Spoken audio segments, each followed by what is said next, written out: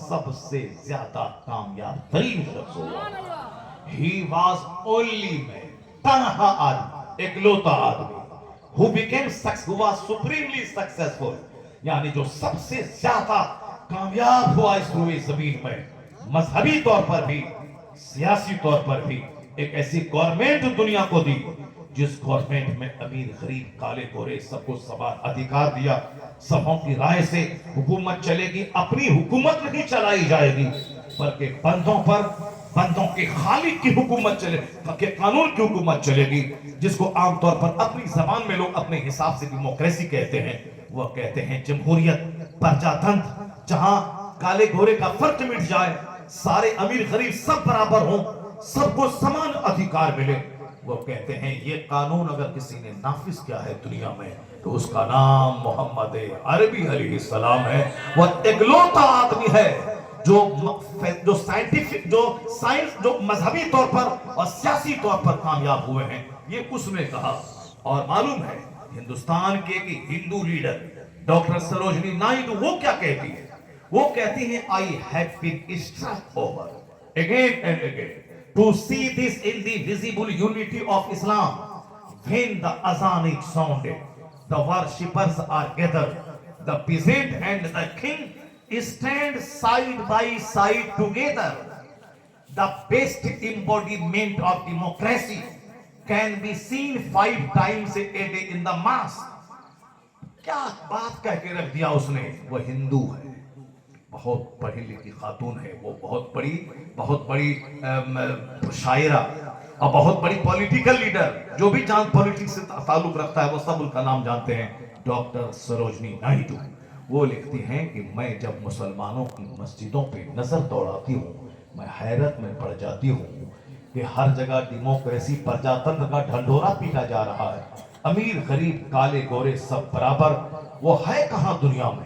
یہ 5 وقت مسلمانوں کی مسجدوں میں دیکھنے کو مل جاتا ہے. 5 وقت مسلمانوں کی مسجدوں میں دیکھنے کو مل جاتا ہے. وہ کیا کہتی ہیں؟ when the azan is sounded, جب اذان دی جاتی ہے. اذان کی بات آگے کی بار میں بتا دوں. اذان کی آواز صرف مسلمان نہیں سنتے ہیں, غیر مسلم بھی سنتے ہیں. جب غیر مسلم دنیا دار سارے لوگ سنتے ہیں تو امام سے زیادہ اچھی آواز والا مؤذن ہونا چاہیے. اس لیے کہ جب وہ اذان 5 ٹائم پکارے تو ممکن ہے کہ بہت سارے غیر مسلم کا سینہ ہل جائے, وہ اذان سن کے کلمہ پڑھ کے مسلمان ہو جائے. میرے محلے کی مسجد میں مؤذن الگ ہے. محلے کا ایک بچہ 10th میں پڑھتا ہے, 10th میں یا 11th میں پڑھتا ہے. وہ بچہ کبھی کبھی اذان دیتا ہے. وہ 11ویں پڑھتا ہے, میٹرک پاس کر چکا ہے یا میٹرک کا ایگزام دینے والا ہے. اذان جب دیتا ہے تو ہندوؤں کا گھر آس پاس میں ہے, ان کے گھرانے کی عورتیں بھی کام کاج چھوڑ کے اذان سننے لگتی ہیں اور وہ دوسروں سے کہتی ہیں. کیا کہتی ہیں؟ وہ کہتی ہیں کہ وہ بچہ بڑا اچھا اذان دیتا ہے. اور ایک مسلمان عورت تھی, وہ جب اذان بچہ دیتا تھا تو وہ رونے لگتی تھی. وہ ٹرانسفر ہوا اس کے شوہر کا, وہ شہر سے باہر چلی گئی اور وہاں سے ہر مہینے, کیونکہ وہ مؤذن نہیں ہوتے, اسکول میں پڑھتا ہے بچہ, اسکول میں پڑھتا ہے لیکن اذان کبھی کبھی دیتا ہے, تو وہ وہاں سے ہر مہینے ان کے لیے 1000 یا 2000 روپے مہینہ وہ بھیجتی ہے کہ تمہاری اذان بڑی اچھی لگتی ہے, یہ پیسہ تمہارے لیے تحفہ کے طور پر. اب ہمارا مؤذن کیسے اذان دیتا ہے؟ اللہ, وہ کیسے, جو پرانا سب مؤذن ہے نہ تلفظ ٹھیک ہے, ہاں ہاں, اب اپنے لوگوں کو بھی برا لگتا ہے, غیر مسلموں کو بھی برا لگتا ہوگا. اب کمیٹی والا اس کو نکالتا نہیں, بولتا کیسے نکالیں, وہ تو 25 سال سے 30 سال سے دے رہا ہے, تو اس کو ریٹائرمنٹ دے کر کے اس کو ٹاکا مہینہ دو. اس کو تم 5000 ملتا تھا تو 2500 دیں گے, تو اپنا گھر میں رہو, بوڑھا ہو گئے, ریٹائر کر گئے, اب رہو. اسکول میں تو 60 سال کے بعد ٹیچر ریٹائر کر جاتا ہے, اور تم جب 30 سال سے اذان دے رہا ہے تو اب تو کم سے کم آرام کرو, ٹھیک سے آرام کرو, یہ پیسہ لے لو 2000. اب اذان دے گا وہ جس کی آواز سن کے کافروں کا بھی سینہ ہل جائے. اس پر کوئی توجہ نہیں دیتا ہے. اب پولیٹکس ہوتی ہے. اب ہم کہتے ہیں کہ صاحب مؤذن زبردست اذان والا ہو تاکہ بے نمازی کو نماز پڑھنے کے لیے مسجد کی طرف چلا جائے. ہم لوگ بچپن سے نماز سن رہے ہیں، نماز اذان سن رہے ہیں، 54 سال عمر ہو گئی ہماری، 4 سال مائنس کرتے 50 سال، سب بات معلوم ہے، لیکن آج بھی آواز اچھی اگر کسی کی ہے اذان دیتا ہے تو آج بھی پلکیں بھیگ جاتی ہیں، آج بھی آدمی سکتے میں پڑ جاتا ہے۔ تو اذان ایک ریپرزینٹ، ایک مظاہرہ ہے، ایک ایگزیبیشن ہے ہماری صلاحیتوں کا، ہماری دینداری کا، اور اس کو سب سنتا ہے۔ اس لیے مؤذن کسی صورت میں کمزور نہیں ہونا چاہیے، زبردست مقابلہ، کمپٹیشن ہو، 50 مؤذن کو بلایا جائے، جس کی آواز سب سے زیادہ خوبصورت ہو، اچھی تنخواہ دے کر کے اس کو مؤذن مقرر کرے۔ میں کہوں گا کہ اس کی اذان اسلام کی طرف بلانے میں امپورٹنٹ رول ادا کرے گی۔ اس کا اب سروجنی نائیڈو کیا کہتی ہیں، ذرا غور سے سنیے۔ وہ کہتی ہیں I have been struck again and again to see this indivisible unity of Islam۔ میں اسلام کی جو یونٹی، اتحاد کا جو مظاہرہ ہے، میں اس کو دیکھ کر حیرت میں پڑ جاتی ہوں۔ جب میں مسلمانوں کی مسجدوں کو دیکھتی ہوں، اذان ہوتی ہے، نمازی جمع ہوتے ہیں، the peasant and the king، کسان اور بادشاہ، ہل جوتنے والا فارمر اس کو پیزنٹ کہتے ہیں، کنگ بادشاہ راجہ۔ اب وہ ہندو خاتون غیر مسلم لیڈر وہ کیا کہتی ہیں کہ اذان ہوتی ہے، نمازی جمع ہوتے ہیں، تو کہتی ہیں وہ کہ بادشاہ اور کسان یہ دونوں ایک صف میں کھڑے ہو جاتے ہیں، بادشاہ اور فارمر، غلام اور آقا ایک صف میں کھڑے ہوتے ہیں، کالے گورے کا فرق مٹ جاتا ہے، امیر غریب کا فرق مٹ جاتا ہے، بادشاہ کے بازو میں کوئی ہل جوتنے والا کسان کھڑا ہو کوئی برا نہیں مانا جاتا ہے، مالک کے بازو میں نوکر کھڑا ہو جائے کوئی اس کو ہٹا نہیں سکتا ہے۔ وہ کہتی ہیں کہ the best embodiment of democracy، پرجاتنتر کیا ہے؟ Democracy is the government of the people, for the people, by the people، یعنی پرجاتنتر کی پریبھاشا یہی ہے کہ حکومت عوام کی، عوام کے لیے، عوام کے ذریعہ، اسی کو کہتے ہیں ڈیموکریسی۔ وہ کہتی ہیں کہ ڈیموکریسی ہے کہاں؟ کہیں گوروں کا شاسن ہے، کہیں برہمنوں کا شاسن ہے، جو کہ کہنے کا سینس تھا۔ ہندوستان میں بھلے ہی ڈیموکریسی ہے، لیکن آزادی کے بعد سے لے کے پورے 75 سال تک میں ساتھ کس کے ہاتھ میں ہے سب کو معلوم ہے۔ افریقہ میں، امریکہ گوروں کا ملک ہے، پہلے کی بات ہے کہ وائٹ اینڈ بلیک سیم ہے، ڈیموکریسی ہے، لیکن ستا کس کے ہاتھ میں ہے وہ ساری دنیا جانتی ہے۔ سروجنی نائیڈو کہتی ہیں کہ سچی ڈیموکریسی، ٹرو ڈیموکریسی ہے کہاں؟ یہ مسلمانوں کی مسجد میں 5 وقت دیکھنے کو مل جاتا ہے۔ 5 ٹائم جب اذان ہوتی ہے، نمازی جمع ہوتے ہیں، کسان اور بادشاہ ایک ساتھ مل کے کھڑے ہوتے ہیں، اور پھر دے پروکلیم، وہ اعلان کرتے ہیں کیا؟ نہ کوئی باپ بڑا ہے، نہ کوئی دادا بڑا، نہ کوئی گورا بڑا ہے، نہ کوئی کالا بڑا، نہ کوئی شہری بڑا ہے، نہ دیہاتی بڑا، نہ کوئی عربی بڑا ہے، نہ کوئی اجمی بڑا۔ وہ کیا کہتے ہیں؟ سارے لوگ کھڑے ہو کر اللہ اکبر، اللہ از دا گریٹسٹ، اللہ ہی سب سے بڑا ہے، اللہ ہی سب سے بڑا ہے، اللہ ہی سب سے بڑا ہے۔ اور آگے چل کر یہ ٹاسنا مندر کا محل سنے غور سے، کیا کہتی ہے سروجنی نائیڈو؟ یہ اپنا صاحب رام گیری جیسا خبیث وہ سنے، اسی ہندوستان کے ایک مہان ہندو عورت وہ کیا کہتی ہیں؟ وہ کہتی ہیں you find in London an Indian, an Algerian and a Turk. India is the motherland of fun, Turkey is the motherland of another, but when they stand in prayer it makes man instinctively a brother۔ کیا غضب کی بات کہتی اس خاتون نے؟ وہ ہندو عورت کیا کہتی ہے؟ وہ کہتی ہیں کہ لوگ لندن میں جاتے ہیں، اب انڈیا سے لوگ گئے، الجیریا سے لوگ آئے، ترکی سے لوگ آئے، زبان الگ، انڈیا کی زبان الگ، ترکی کی زبان الگ، الجیریا کی زبان الگ، ملک الگ، زبان الگ، اور الگ الگ کام سے لوگ لندن گئے ہیں، کوئی گھومنے، کوئی پڑھنے، کوئی بزنس کرنے، ملک الگ، کام الگ، زبان الگ، مگر when they stand in prayer، لیکن جب یہ مسلمان نماز کے لیے کھڑے ہوتے ہیں لندن میں، انڈین، الجیرین اور ترکی کا رہنے والا، زبان الگ، ملک الگ، کام الگ، لیکن جب نماز کا ٹائم ہوا اور یہ سب مل کے جب نماز کے لیے کھڑے ہوتے ہیں وہ کہتی ہیں کہ اٹ میکس مین انسٹنکٹیولی اے برادر، ایسا لگتا ہے یہ مصطفیٰ کا دیا ہوا قانون نماز یہ مسلمانوں کو بھائی بھائی کے بندھن میں باندھ دیتا ہے۔ اب کوئی نہ الجیرین نہ انڈین، سب غلام محمد ہے، ایک سب میں کھڑے ہو گئے محمود و عیاض، نہ کوئی بندہ رہا نہ کوئی بندہ نواز۔